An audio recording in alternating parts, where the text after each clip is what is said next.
একটা ক্যাপসুলে সারা রাত পার করতে পারবেন এবং একাধিকবার মিলন করতে পারবেন।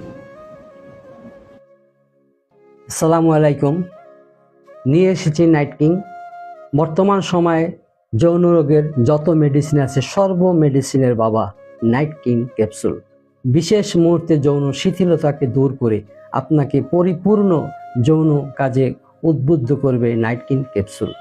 যাদের উত্তেজনার অভাব, দ্রুত বীর্যপাত, লিঙ্গ শক্ত হওয়া মাত্রই 1-2 মিনিটের ভিতরে নিস্তেজ হয়ে যায়, আমাদের তৈরি নাইট কিং ক্যাপসুল সেবন করুন। রাতে 40 থেকে 50 মিনিট পর্যন্ত স্ত্রীর সঙ্গে সহবাস করুন। বয়স 70-80 বছর বয়স হলো, আমাদের এক ফাইল নাইট কিং সেবন করলে আপনি 24 বছর বয়স্ক নারীর সঙ্গে সারা রাত সঙ্গম করতে পারবেন। এটা সেই ধরনের শক্তিশালী উপাদান দিয়ে তৈরি করা। যদি প্রয়োজন হয় তাহলে ভিডিও স্ক্রিনে নাম্বার দেখে এখনই অর্ডার করুন, সংগ্রহ করুন।